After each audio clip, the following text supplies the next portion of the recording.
में एक चुड़ैल का साया था। वो चुड़ैल रोज रात को लोगों के दरवाजे खटखटाकर बोलती, घर पर कोई है, घर पर कोई है, दरवाजा खोलो, खोलो दरवाजा।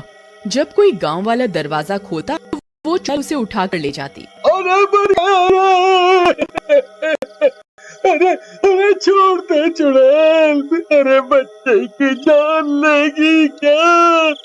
अरे छोड़ दे, तेरा दास बेटे, अरे गाँव वालों बचाओ, बचाओ, बचाओ। अगले दिन, अरे भाइयों, इस चुड़ैल ने तो जीना दुश्वार कर दिया है। तभी हरिया का बेटा राजू बोलता है, पापा, मेरे दिमाग में एक तरकीब है, बताऊं क्या? अरे तुम अभी छोटे हो, तुम चुप ही रहो, जाओ यहाँ से। पापा, मैं छोटा पैकेट बड़ा धमाका हूँ। अरे तरकीब तो सुन लो पहले। कोई बात नहीं हरिया, ऐसे बोलने तो दो। अंकल, क्यों न हम अपने घर के बाहर शीशा लगा दें? चुड़ैल अपनी शक्ल उसमें देखकर डर जाएगी और भाग जाएगी। ये क्या झंडू तरकीब है, मैं नहीं मानता इसे। तभी पास खड़ी हरिया की पत्नी कविता कहती है, अजी, इसकी तरकीब इतनी भी बुरी नहीं, एक बार ऐसा करके देखते हैं। तुम चुप करो, जाओ जाकर घर का काम करो। नहीं नहीं, ठीक है, हम ये भी करके देखते हैं। फिर सब गांव वाले अपने अपने घरों के बाहर दरवाजों पे शीशा लगा देते हैं और आधी रात होते ही चुड़ैल आती है और शीशे में देखकर बोलती है, अरे ये क्या, तुम कौन हो? ये मेरा इलाका है, तुम जाओ यहाँ से। लेकिन शीशे में उसी की शक्ल होती है और वो भी वैसी ही हिलती है जैसे चुड़ैल। ये देखकर चुड़ैल डर जाती है। लगता है गांव वालों ने इसे मुझसे बचने के लिए यहाँ बुलाया है। चलो और किसी के घर का दरवाजा खटखटाती हूँ। फिर चुड़ैल हरिया के घर जाती है। हरिया के घर शीशा नहीं लगा होता। यहाँ वो चुड़ैल नहीं है, इसी का दरवाजा खटखटाती हूँ। घर पर कोई है? अरे इतनी मीठी आवाज है, जरूर कोई झक्कास औरत होगी। इस कविता से तो मैं दुखी हो गया। चलो थोड़ी मटर गश्ती ही कर दूं। हाँ, मैं हूँ ना घर पर, मेरी रानी, अभी आया जाने मन। ये सोचकर शराब के नशे में धुत हरिया दरवाजा खोलने जाता है। तभी कविता और राजू आ जाते हैं और उसे रोक लेते हैं। अरे अरे छोड़ कलमुही, मेरी रानी आई है बाहर। अरे पापा जी, रानी नहीं, डायन आई है बाहर। मम्मी पकड़ के रखना इनको। लेकिन कविता और राजू हरिया को पकड़ लेते हैं और उसे जाने नहीं देते। लगता है इस घर में कोई नहीं है, आज तो भूखा ही रहना पड़ेगा लगता है, लेकिन मैं कल आऊंगी, कल फिर आऊंगी। फिर चुड़ैल वहाँ से चली जाती है। तभी हरिया कविता को लात मारकर गिरा देता है। छोड़ मुझे, मेरी रानी आई थी, तूने मुझे जाने नहीं दिया, मैं तुझे जिंदा नहीं छोड़ूंगा। फिर वो नशे में कविता को बहुत मारता पीटता है। राजू ये सब देखकर बहुत डर जाता है, उसे बहुत बुरा लगता है। अगले दिन, मम्मी तुम ठीक तो हो ना? हाँ बेटा, मैं बिल्कुल ठीक हूँ, तुम मेरी चिंता मत करो। मम्मी, मुझे पापा अच्छे नहीं लगते, आपको कितना सताते हैं। नहीं बेटा, ऐसा नहीं कहते, वो तुम्हारे पापा हैं, जाओ तुम जाकर खेलो। कविता उठकर दरवाजे पर शीशा लगा देती है और रात में शीशा लगा होने के कारण चुड़ैल किसी के घर पर जाकर शिकार नहीं कर पाती। इस गांव में इतनी चुड़ैल कहाँ से आ गई? मैं इतने दिनों से भूखी हूँ, ये भूख बर्दाश्त नहीं हो रही। इन गांव वालों ने अपने घरों के बाहर एक एक चुड़ैल खड़ी कर दी है, पर कब तक बचोगे? मैं कल फिर आऊंगी, मैं फिर आऊंगी। फिर अगली सुबह गांव वाले जमा होते हैं। अरे भाइयों, ये राजू ने बड़ा अच्छा सुझाव दिया, बचा लिया हम सबको, शाबाश बेटा। थैंक यू अंकल, बोला था ना, छोटा पैकेट बड़ा धमाका। हाँ हाँ ठीक है चलो घर जाकर पढ़ो, जाओ यहाँ से। राजू को बुरा लगता है और वो घर चला जाता है। उधर चुड़ैल, मैं इस गुफा में बैठे बैठे ही ना मर जाऊं, किसको खाऊं?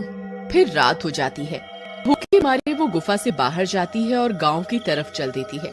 तभी राजू अपने कुत्ते को घर के बाहर घुमाते हुए घर से थोड़ा दूर आ जाता है। टॉमी चलो घर। तभी टॉमी यहाँ भागता हुआ गुम जाता है। राजू उसे ढूंढता है। तभी चुड़ैल की नजर टॉमी पर पड़ती है।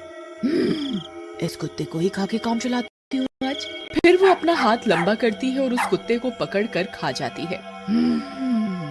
अब थोड़ी राहत मिली। राजू ये सब देख लेता है और रोता हुआ घर भाग जाता है। जाकर कविता को सब बताता है। कविता ये सब सुनकर बहुत डर जाती है। तभी हरिया भी घर आ जाता है।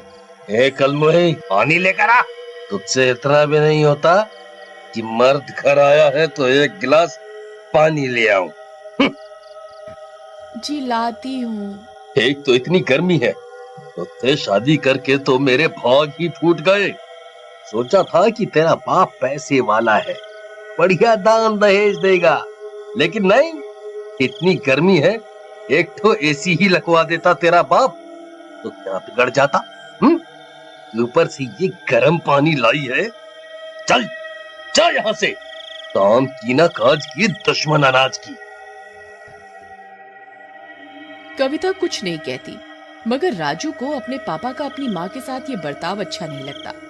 फिर रात में सबके सो जाने पर वो जाता है और घर के दरवाजे से शीशा हटा देता है और फिर रोज की तरह चुड़ैल आती है। अरे इस घर के दरवाजे पे चुड़ैल नहीं है।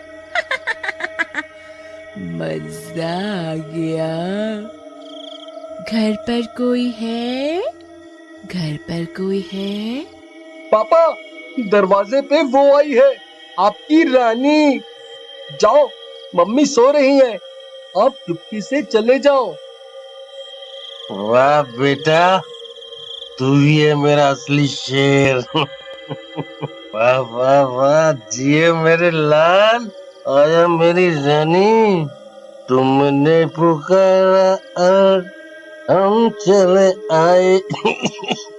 आया डार्लिंग, आया आया आया। हाँ हाँ जाओ, मेरी मम्मी को बहुत दुखी कर लिया आपने। हरिया नशे में होता है और खुश होकर दरवाजा खोल देता है। आओ मेरे राजा जी। अरे मेरी रानी, तुम नशे में चुड़ैल क्यों दिख रही हो मुझे? हा? लगता है ज्यादा चढ़ गई। मेरे राजा, मैं चुड़ैल ही हूँ। नहीं, चुड़ैल जी, आप मेरी बहन जैसी हो, सारा नशा ही उतर गया आपको देखकर। मुझे छोड़ दो, अब से आप पर बुरी नजर नहीं डालूंगा। अरे कविता, आओ। चुप कर, बेवकूफ समझा है क्या? चल, भूख लगी है। फिर चुड़ैल हरिया को लेकर चली जाती है। शोर सुनकर सब गांव वाले जग जाते हैं और कविता भी। राजू, तुम्हारे पापा कहाँ हैं?